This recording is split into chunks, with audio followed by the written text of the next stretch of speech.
Hey, everybody. Welcome to Locker Room. This is Southland's podcast for men. We are joined again by none other than Jon Weece. Welcome.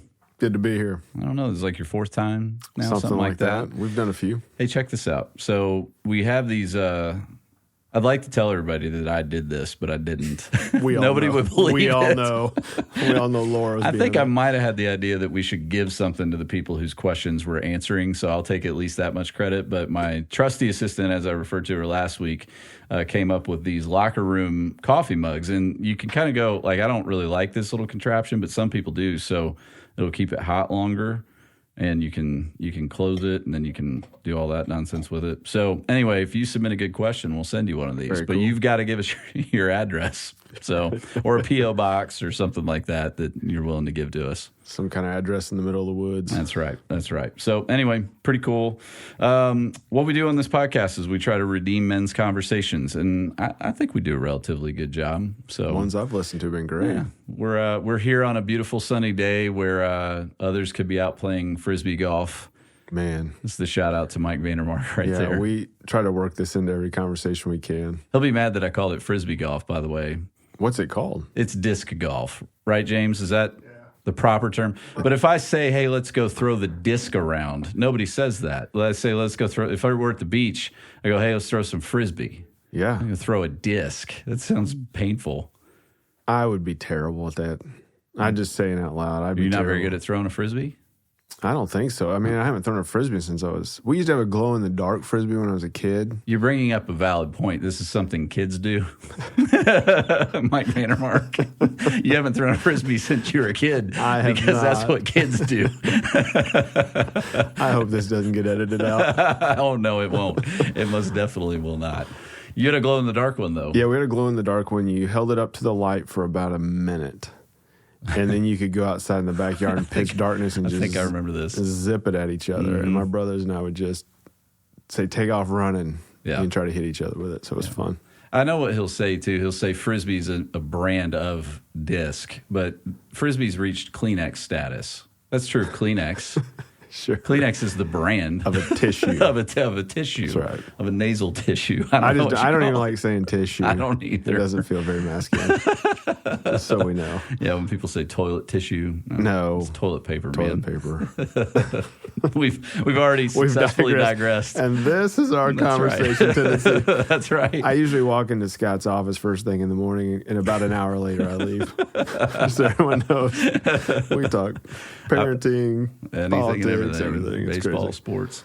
Well, hey, you carefully selected a few questions. We've had a bunch more be submitted, so thank you to those who are doing that. LockerRoomPodcast.com, and we're gonna cover this one for this episode. This was somebody who asked, "I would love to hear about the history of the church from its leaders."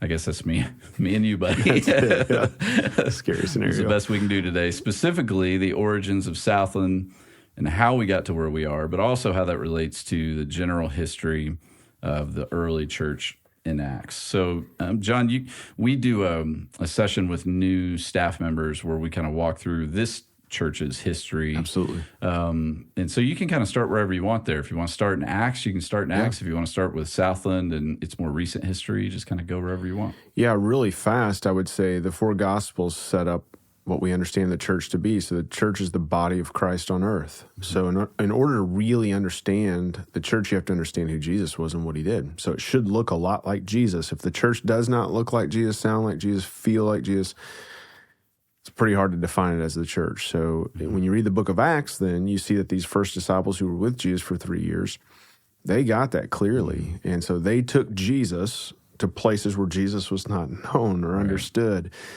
And I think that's the key, is the minute we forget that Jesus died for lost people and we need to do the same, we've stopped being the church. Mm-hmm. So here at Southland, 1956, there was a well-established, much-loved, very successful church in downtown Lexington that said, we need to start something on the south end of the city because that's where it was growing. Found Wayne Smith, which you and I both know was maybe the find of the century. I mean, here's a guy who had sold carpet and... but he was a people person. Yeah. Maybe the funniest person I've ever been around, literally. Just quick-witted, great with a joke. Gifted communicator. He didn't ever give himself enough credit. You know, we've heard him, both of us have heard him say he didn't really see himself much as a preacher, but he was really good on stage. But at the same time, even better with people. He just loved people, man. And no one better to start a church. And so he took a few families and they got a storefront in Southland Drive here in Lexington in 1956. Rest is history. So, you know, you had a baby in the hospital. He's going to show up, give you a bucket of chicken from KFC and, you know, put his arm around you and love you and provide a span of care that I don't know that I've seen too many pastors be able to pull off. It's pretty phenomenal, actually. Yeah. And what's interesting, you know, contextually for those who are listening to this, when you think of Lexington and you think of the south end of town, you know, you may drive past Southland Drive and wonder, why is this called the Southland area? I feel like I've got a long way to go before I'm on the south end of town. But at the time, that was it. That was the south end of town. Yeah. So then they moved from that storefront to Hillendale Drive. Yeah, moved to Hillendale Drive, had a really successful run there. They grew to a size that churches in the 1960s did not grow to. It was unprecedented. So 900 people, you know, right at 1,000. And then a farmer in the church said, hey, I've got some property. You want to talk about south end of the city? I mean, there was nothing out where we are right now. And Wayne was visionary enough to go, yeah, let's do that. And I think people thought he was crazy.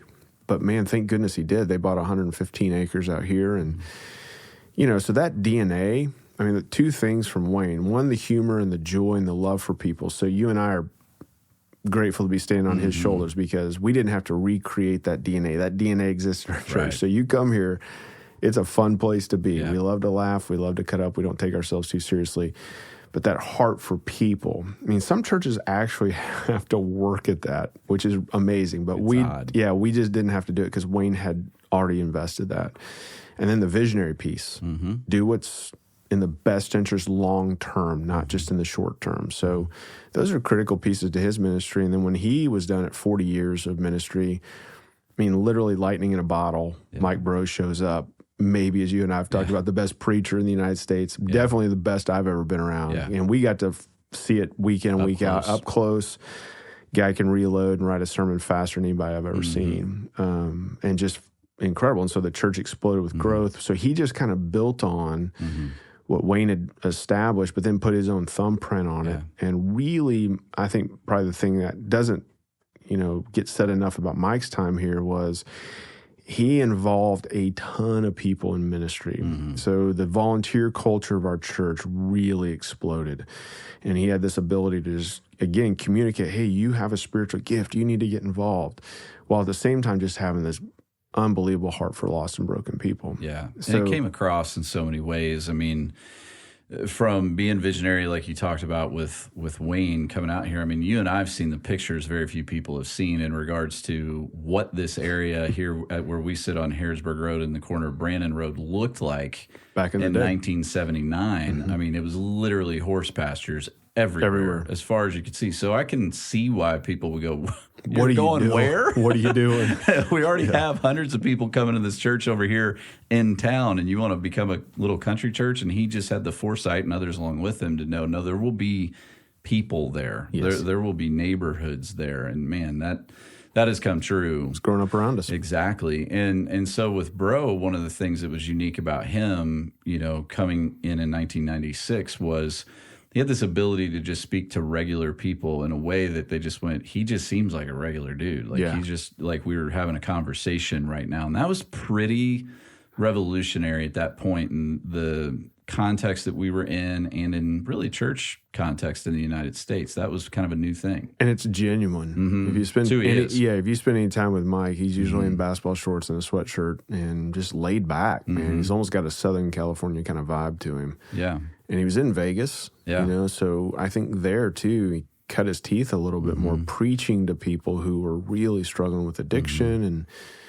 just a level of brokenness that maybe the Midwest hadn't heard or been exposed to. But it's here. Yeah, oh yeah, big time. And so he scratched that itch and people showed up. Yeah, and he was in Vegas but grew up in Harrisburg, and so he had this ability to kind of bridge that gap, which was a cool thing to be a part of. So 96 and then in 2003, right, is when you stepped into this role. And so I imagine the person who's asking this question may even have like questions around like, okay, how did we get to where we are now, where there's multi-site and church planting and, you know, all that kind of thing. So you have bridged.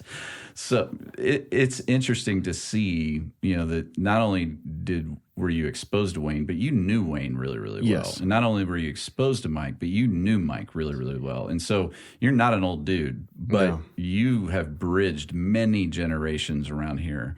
Been doing this for a very long time. And so everything from Southland Drive, a little storefront, to now where you go, okay, you know, this campus here where we sit, Nicholasville. Another one in Lexington that's a really big campus. Yes. Very fast-growing campuses in Georgetown and Richmond and Danville, and now we're church planting. And so kind of however you want to talk about that whole run. Yeah, you know, there's a lot of it I don't really have clarity on because it happens so fast. You kind of stumble into it legitimately by way of the Holy Spirit. One of the things I would probably want to highlight the most is the people that have stayed with us. Like we have people that have been here since the beginning. And so some of those folks, if they've stayed with us that long, man, their commitment to Jesus is so solid because they've given up all kinds of preferences along the way, whether that's worship styles to how we dress to our methodology. But I think the consistent thread from beginning to end has been the love of lost people and the love of kids and students. You know, so my wife and you and a lot of other people generationally came to this church because there was a dynamic children's and student ministry. So that's never changed. That's been a growth multiplier for us. As far as the vision's concerned, we just kind of fine-tuned when I got here what we meant by poor people. So we know Jesus had a heart for the poor. And so bankruptcy takes on all kinds of different formats. And we just dialed that in and got more specific about it and then moved most of our ministry focus outside the four walls. So there was a tendency in the 90s, and that was a trend nationally, to have a lot of programs. And we just unplugged a lot of those programs and really got our church serving outside the four walls. So we kind of mixed a little bit of what had already been there with some stuff that probably needed to happen in order for us to strengthen. And then when we realized it was going to work in other towns, I think that was the big thing was, wow, will this work in Danville? So we started there, and I thought, I was not a believer at first that multi-site was going to be effective in Kentucky. I just thought people aren't going to tune in for a screen. I mean, I know these folks. There's no way. And then when they did, it was like, okay, that works. And then we got to 5 campuses, and it was kind of causing us to be maybe a church that we didn't like. You know, we're Southern hospitality is part of our DNA, and you know, you have to have all these processes and systems everywhere, and it just was stretching us too thin. So we pressed pause on it, and we can always come back to it. We know how to do it, but church planting made a lot more sense for the long term for our whole state. So now we're multiplying. Again, that similar DNA, real simple, but we want to look like Jesus, and we want to love people the way Jesus loved people, specifically people who are in that bankrupt place. When I came back in 2017, one of the big things we talked a lot about was this desire, this goal to have, you know, a healthy church within a healthy driving distance, 20 minutes or so of everybody in the Commonwealth of Kentucky. And that didn't mean a Southland campus necessarily. No. It could mean that, but we were open to whatever that meant. However, we can help resource healthy churches to be within 20 minutes of everybody within this Commonwealth. And that's a different kind of church planting strategy because that's, you know, there's only a few urban areas, you know, in our state. The rest, really, you know, and the rest of it is pretty rural. It's very rural. And so those are different models of church and things like that. And so we've gotten to see some of that start in Eastern Kentucky and Frankfort, and we're looking at other places as well. Yeah, we haven't really talked about this, but I think you would agree with it that the University of Kentucky is a draw. So a lot of people come here to Lexington, and while they're at school, they go to Southland, and then they disperse and go back home. And so there's this desire to have something similar to what we're doing in their hometown where they can take their lost friends and family members, the people they, you know, play softball with and, you know, watch sports, whatever. And there's not a lot of those churches out there. So we get feedback from those folks constantly. And now it's like, well, if you can get a group of your friends together, we'll make an investment in you and get something started in your living room, and then let's figure out how to start a church from there. Yeah. And, you know, another thing, and this was a Wayne thing as well, is, you know, being on TV. Yeah. Way ahead of its time. And that was actually an attorney in the church who had that idea and brought it to Wayne, and Wayne's like, yeah, we're going to do that. So we've always been on a local channel, ABC affiliate.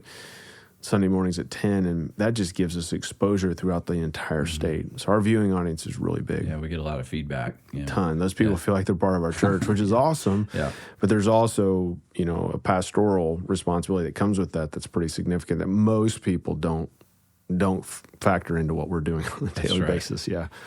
One other thing that this person may have in mind is going, okay, so we're not a denomination, and so some people may hear or go, hey, I think we were part of are part of this thing called the Restoration Movement, and so you and I went to Restoration Movement Bible colleges. Mine, rest in peace, no longer with us. Yeah. And I might have slept through that class a little bit. So I'm going to throw it your direction. Why don't you describe the Restoration Movement, what it's all about for us? Yeah, in a quick sketch, I would say, the late 1700s in this country, you had a lot of denominational wrangling. And so a group of people got together in Bourbon County, just outside of Lexington, for a revival. And they just said, we're not the only Christians, but we're Christians only. So they dropped their denominational titles. They came together for this massive revival in a field. And out of that was birthed this desire to restore the church to New Testament Christianity. So that's the Restoration movement. And they said, what we want to do is not have the denominational wrangling that you sometimes have where you have to, always comply with some headquarters above you. We want to have autonomy, leadership autonomy that's just based on the community we're in. So that allows you to craft your strategy for whatever that community looks like. Because this, Lexington is different than Boulder. Yep. So in Boulder, you guys were able to do what you need to do, we're able to do here. But there's a brotherhood. There's still a connection among all of us. So when we hear about other Christian churches, we know, okay, they're part of our movement. We just don't call ourselves a denomination because we're, again, independently led by a local group of elders. What I love about that history is it was a lot of Presbyterians, a lot of Baptists, and then kind of a hodgepodge of other people who all decided, we want to elevate the Bible as our authority as opposed to creeds and things like that.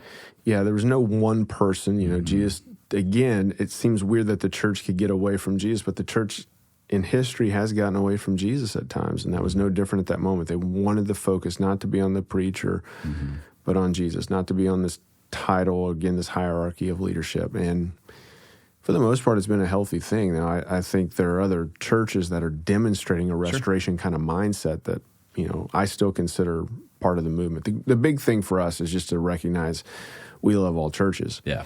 So at Southland, it's just been historically true. We just don't talk bad about any church, and we never will. Big or small, we need all of them to be healthy. Yeah. And so that's always our goal is, how can we help churches get healthy? Yeah, and we open our doors wide. So, if people come here, if they're lost and broken, obviously we're going after you. Yeah. If you're coming from other churches, different denominations, things like that, we want you here, too. Yeah, and I think to pull back the curtain a little bit more, probably on our philosophy of ministry is to say that, when we preach, we're preaching towards a very specific kind of person. So we usually only really listen to feedback if it's coming from that demographic of people. So a lot of Christians don't like our preaching style, and we're okay with that because we're going to be in heaven with them. We're after people that don't know that God loves them. That's right.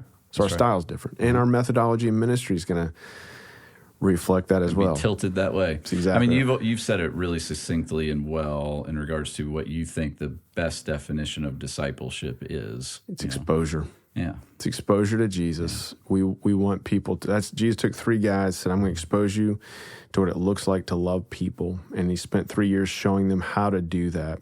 And that's what we want to do as well. Yeah. We want to teach people how to love like Jesus loved. Yeah. So pretty simple. But the front end of that is evangelism. Right. We agree. You can't separate evangelism and discipleship. It's one and the same thing. Yeah, it always makes me nervous when I hear someone say, "I love your heart for evangelism, but," and there's always something coming after that, and it always makes me a little bit nervous. Like, man, if you don't have on the forefront of your thinking, there are lost and broken people out there, and hell is real. It should motivate you. It should motivate you. It should absolutely motivate you. And it motivates us, and it motivates this church, and it always has. Yeah, 1 person per year is the average amount of people each church in our country is leading to Christ. 1 person per year. Right. So from a discipleship standpoint, we're a generation away from not having anyone to disciple. Right. So we've got to have conversion on the front end discipleship. In most churches, that's not on the radar screen. Or they'll say it is, but then when you go to the church and listen to the way they're talking, at least my lost buddies, the ones I hang out with, are not going to go in that church and feel comfortable. Feel like, man, I'm loved in here. They're going to feel judged. That's right. And it'll sound like another language. most definitely. So my charge is always just don't be weird. There's enough weird Christians out there. Don't add to that. That's right. That's bad. That's right. Well, hey, I think that covered the answer to that question pretty thoroughly. So whoever asked it, hopefully there's a mug on your way. And we'll catch you next time on Locker Room.